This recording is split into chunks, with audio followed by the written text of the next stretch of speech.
I'm illest and I'm peerless. That means I'm island. Basically, you know, when I started to see my music affecting people and people was really listening and kind of following me, they was choosing me as a role model. It's like I knew I had to switch up what I was saying. You know, I knew what I was putting out there wasn't healthy. It was real, but it wasn't healthy.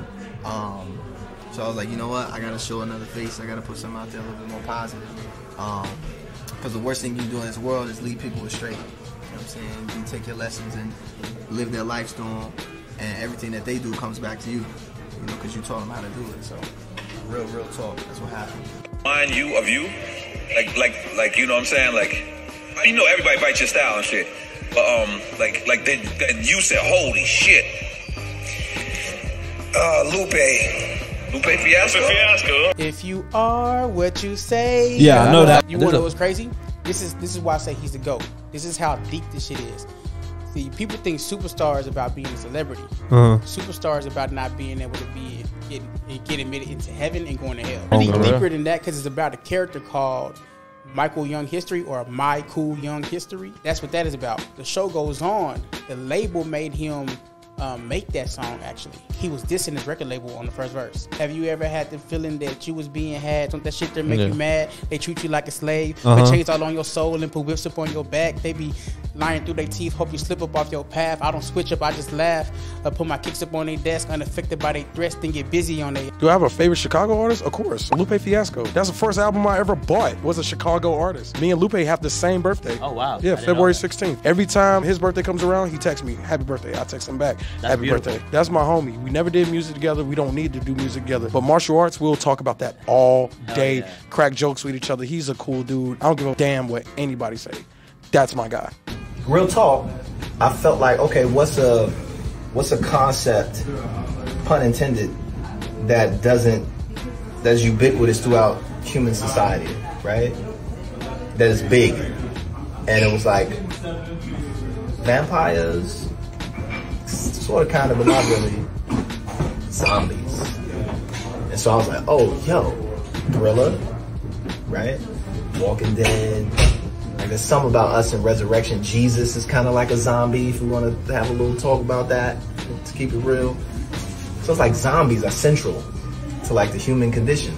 So it's like, oh, I gotta have a zombie piece. And it worked. That's the crazy part, is that it fucking worked. It's my highest selling album, the most thing people come back to. So that was really, honestly, intentional. It was like, yo, what's a subject matter that has legs and that can run, that will like hit people in a certain way? And it was zombies, so you got the cool.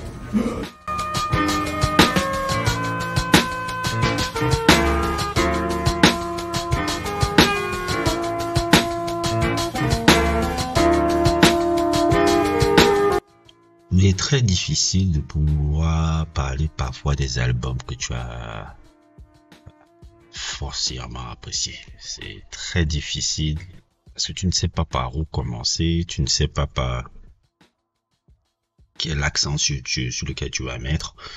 Et dans cet exercice que j'essaie de faire depuis peut-être 1 an et demi et 2 ans, j'ai toujours mis la priorité de parler exact, d'essayer de mettre des mots sur les sentiments et les émotions qu'un album a pu me procurer, sans pour autant essayer de structurer ou quelque chose comme ça. Comme ça fait beaucoup plus conversation que quelque chose de scripté ou quelque chose comme ça. Et pour revenir là, je sais pas pourquoi ça, je sais pas, son visage me revenait déjà pendant très longtemps. Vous êtes déjà plus ou moins fait un sujet sur lui, Lupe Fiasco, sur pourquoi un peu par rapport à l'époque du bif encore contre Kendrick Lamar et Drake et sa situation un peu.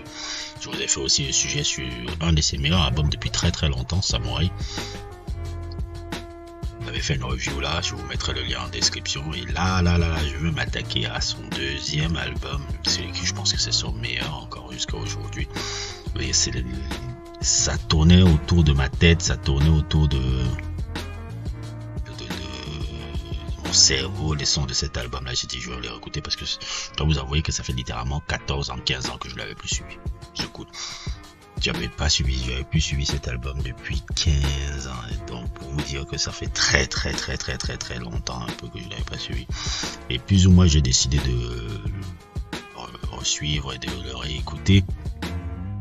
Et ce qui me paraît incroyable un peu quand j'écoute cet album là, c'est plus ou moins un peu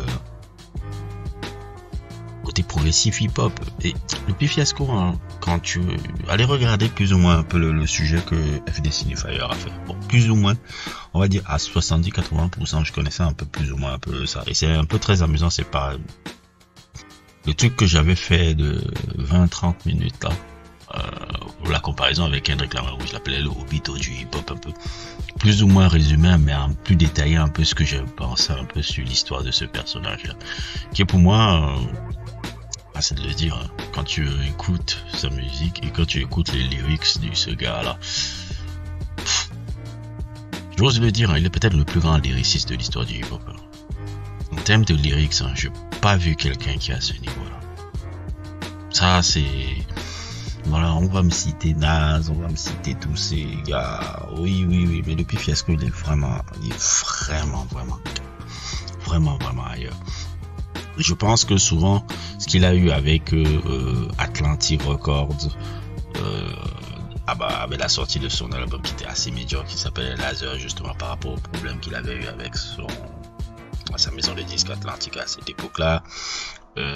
Aussi, je peux penser aussi à...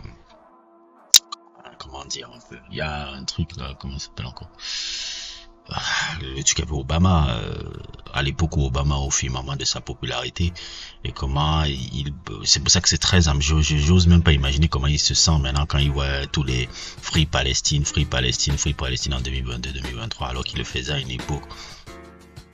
C'était pas cool de le faire, lui qui est un musulman et tout, et comment il a plus ou moins défendu la cause palestinienne à l'époque où c'était vraiment pas cool de le faire, hein. C'est vraiment pas cool de le faire, et comment il a tout perdu après, des deals, des contrats, même la plupart des communautés, même s'est fâché même avec des amis. Lui, le natif de Chicago, qui ne supporte pas un président noir, qui est aussi un gars qui vient de Chicago, donc plein de choses comme ça. Et son parcours est assez particulier. Pour moi, c'est un peu le héros tragique du hip-hop. Un peu. Quand je vois un peu le truc avec Drake, ça peut être décevant, ça peut être truc pour les fans de hip-hop, mais je peux comprendre un peu le mindset qui lui a permis d'avoir cette attitude-là. Parce que moi-même, c'est une époque, je pense que moi-même j'ai un peu ce type de personnalité. Je pense que je serais un peu comme lui, un peu. Ça peut être très ingrat, et surtout que Kendrick Lamar, on peut l'aimer, on peut le tuer, qu'il est incroyable et tout. Mais Kendrick Lamar n'est pas courageux comme Lupe Fiasco. Il n'est pas courageux, il n'est pas prêt à... Kendrick Lamar fait des sneak diss. Qu'est-ce que je veux dire par là? Par exemple, même quand il fait son truc au Super Bowl, il va faire des trucs sneak diss et autres trucs qui va faire que si tu comprends ce qu'il veut dire, mais ça ne va pas déranger l'établissement comme ça. Je vais prendre encore un exemple. Kendrick Lamar a été endossé par Obama. Lui, il a dit non, Obama, c'est en tout cas parce que c'est un terroriste comme la plupart des présidents américains, puisqu'il supporte Israël et des trucs de Gaza. Donc, ça vous dit un peu la différence entre les deux personnages sur le plan politique, si vous voulez. Donc, c'est ça. Maintenant, pour revenir à ce sujet-là, The Cool, le deuxième album qui était sorti le 18 décembre 2007, qui était la suite de son fabuleux album, je vais aussi essayer de faire un sujet un an après, qui s'appelait Food and Liquor. Et dans The Cool et tout, on était dans un album un peu encore concept, un peu où tu pouvais voir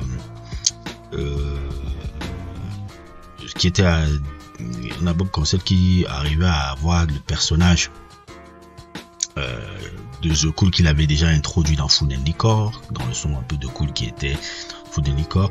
Et ce personnage là, il est comment on appelle ça, il a accompagné de deux autres personnages dans l'album de The Cool un peu. où il y a le personnage qui s'appelle The Game et The Street, et le Street est un peu matérialisé comme une femme un peu, qui essaie de l'amener un peu, plus ou moins un peu dans les délits de la rue, et The Game un peu, c'est tout ce qui rapporte un peu à tout ce qui rappelle aux hustlers, aux conmen, aux pimps et tout. Et plus ou moins le personnage un peu de The Cool, un peu est ce héros là qui se fait un peu amener dans ces deux, qui se laisse un peu séduire par ces deux personnalités là. Qui se laisse un peu dans ces deux personnalités là. Et plus ou moins la direction de l'album montre, enfin je vais pas dire jusqu'au 6e ou 7e morceau, le concept arrive à tenir vraiment. Un peu toute le dilemme un peu du personnage qu'il a créé, le dilemme un peu du personnage un peu qu'il a créé là par rapport à truc. Et il faut le dire aussi, hein, ce que j'aime beaucoup chez Lupe Fiasco, surtout quand tu vois son background familial, background même, pas forcément même seulement familial, mais background même de jeunesse et tout. C'est vraiment quelqu'un qui est connecté. C'est vraiment un gars de la rue. Hein. Vraiment, vraiment. Hein. C'est-à-dire que ce n'est pas juste le nerd, bullshit. Et c'est vraiment un gars. Quand je vois surtout l'histoire avec le gars avec qui il avait fondé son label, là, je sais pas comment il s'appelle, First et 15 Entertainment. Et tout là, qui s'appelle Charles Patton, qui était son collaborateur, je pense même l'un de ses meilleurs amis et tout, qui il a fondé le label First and 15 Entertainment, son partenaire, son manager et tout, plus ou moins, avait été condamné en prison 44 ans, parce que le mec était quelqu'un qui avait carrément un kingpin. Le gars dirigeait toute une industrie de drogue, de malade mental. Là, où on a démantelé cela et il a été condamné pendant 44 ans de prison. Il est sorti juste, on a réduit à 15 ans et il est sorti en 2023 et tout, si je me trompe pas un peu dans l'histoire. Et Lupe Fiasco, il a des connexions sur le truc de la street. And it's like, you know, I'm from the hood, I'm a hood. And I try and tell people that. You know, like I'm from the hood. You can play however you want to play. I go to a skate park because I don't like the hood. I got more guns than you do. All my homies is killers. All my homies is in every gang you want to talk about. You know, every level of crime you want to talk about. You know, but that ain't what it's about. You know, that ain't what it's supposed to be, because that didn't build this place. Terrace, it's the notorious West Side. I done seen it all, man. I done seen it all. Death, violence, everything, you know what I'm saying? But at the same time, too, even though it was all this madness, you know what I'm saying? Like, in the house, it was like, my mom's had mad collections of National Geographics. She had mad, like, whole book collection, the whole thing. Had mad art, African art, all type of just, like, culture just in our apartment. She kept it, the intellectual there, you know what I'm saying? So it was like, that was the balance. It was that close, you know what I'm saying? Like, I used to look out my window and see prostitutes on the corner, but then, like, turn around and it'd be like, you know, great pictures of Malcolm X. Independent. You know, the funny thing is, like, Lupe is super gangster, low-key. Wow. Super. He don't like be super, riding super. skateboards at all. That's what I'm saying. Like with the glasses and everything, it's like the most. You know what I'm saying? He's like a kung fu master I would never ever have a problem with Lupe type shit. Like you know, you don't think of Lupe in that context. It's like it's real. Yeah. So we're taking a shot for that. Let's go. Thank you. All right, salute. Thank you. Yeah. Cheers, fellas. Cheers, thank you. Même quand tu regardes même l'histoire de son père même et tout, quand tu regardes l'histoire de son père qui est un comment on appelle ça, pratiquant de ramasser, qui avait du dojo et autres et tout en pleine, et qui apprenait un peu les arts martiaux, non seulement à son fils mais à plein de gars de quartier et autres et tout. C'est quelqu'un qui a vraiment des acquaintances avec ce milieu-là, contrairement à l'image qu'il renvoie. Et c'est pour ça que c'est très passionnant un peu de voir ça, parce qu'il y a plein de rappeurs qui font l'inverse. La grande majorité des rappeurs font l'inverse alors qu'ils n'ont pas vécu ça. Lupe Fiasco, lui, il a plus ou moins vécu ça. Et c'est ce qui est encore magnifique avec The Cool, c'est que The Cool un peu qui est dans la continuité de Full Nelly Cobb, montre un peu la dénonciation un peu de tout cet univers un peu de la dénonciation un peu de tout ça et tout. Quand tu peux l'avoir un peu sur beaucoup de sons comme ça, dans, par exemple le son iconique Hip Hop Save My Life, ouais, il parle de Slim Thug, et comme il a dit souvent qu'il parlait de Slim Thug et Ben B et tout, mais plus ou moins aussi, il sort un peu aussi, je dirais pas seulement autobiographique, mais il y a des éléments aussi de sa vie aussi qu'il a sûrement incorporé sur ce fabuleux son qui est pour moi un des top 5, top 10 des plus grands morceaux de hip hop de tous les temps, produit par Soundtrack, qui fait, je pense, 70 ou 80% de l'album. Et c'est comme ça un peu que j'adore vraiment cet album là, plus ou moins et autres et tout. D'abord, il y a un son qui m'a encore beaucoup marqué quand je l'ai réécouté, le truc là, le troisième morceau, Go Go Gadget Flow. Go Go Gadget Flow, un peu, c'est là où tu vois toute la versatilité même du Fiesco, c'est que la capacité même de le son rend beaucoup hommage au Choppa un peu. Vous voyez un peu le style du Midwest là. Et le style du Midwest là dont je vous parle souvent. Le style du Midwest, c'est des rappeurs de Midwest un peu genre comme les gars de Chicago, Christian Clonfleet, Twista, Tech9 et autres et tout. Son flow, Go Go Gadget Flow, qui est un son un peu où il se comporte un peu à l'inspecteur Gadget là. Vous vous rappelez un peu pour des gens de certaines générations là, ce dessin animé où il y avait un inspecteur qui avait plusieurs cordes dans son arc pour pouvoir plusieurs cordes à son arc, un peu pour plusieurs skills à son arc. C'est la même chose que Lupe Fiasco met un peu en avant dans ce son là, où il montre qu'il a la capacité d'être d'un homme de plusieurs skills et tout. Et quand tu vois même c'est matérialisé le fait de faire un son qui rappelle justement le style un peu Midwest Choppa et autres, tout dans un flow qui peut rappeler ces gens là, comme un peu les mecs de Christian Clonfleet, comme les mecs de Do or Die, comme les mecs Tech9, tous les gars de Midwest là et autres et tout, et des gars surtout aussi de Chicago, la Twista et tout, risque de me répéter.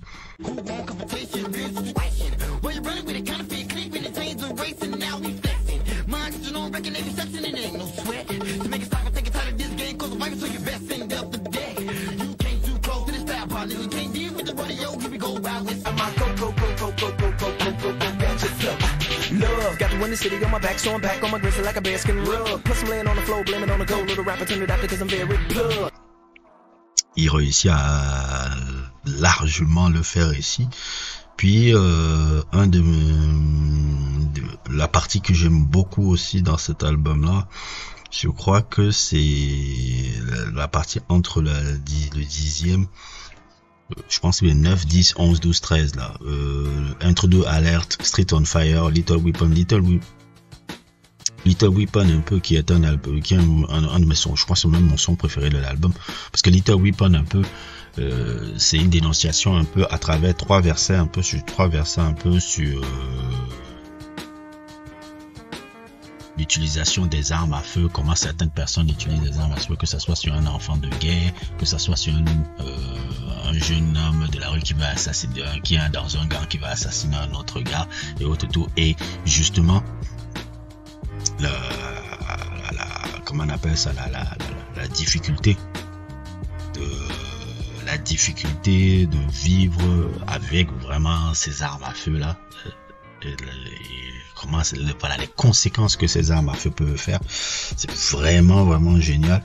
Et surtout une production, encore ça, je ne savais pas ça, j'ai aimé ce son pendant longtemps, je ne savais même pas que c'était Patrick Stump de Fall Out Boy qui avait produit ce morceau là. C'est pour ça qu'il y a cet aspect rock là, et ça revient même un peu, je dirais pas une critique, mais un peu à la déconnexion malheureusement que Lupe Fiasco par rapport à un peu à la communauté afro-américaine en tant que telle.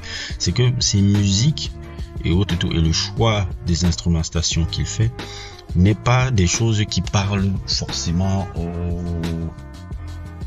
aux afro-américains généralement, aux afro-américains du ghetto. Ce qui n'hésite pas à faire par exemple quand tu écoutes Streets on Fire, quand tu écoutes Little Weapon, quand tu écoutes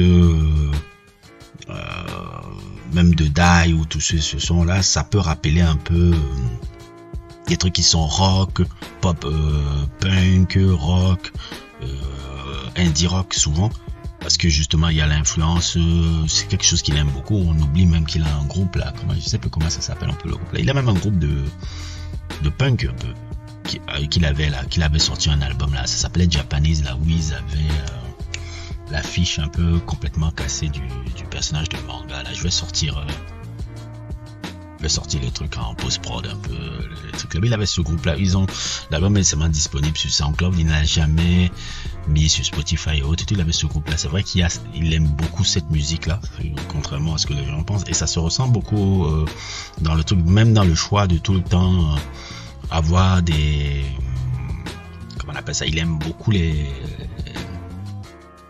chanteurs à voix.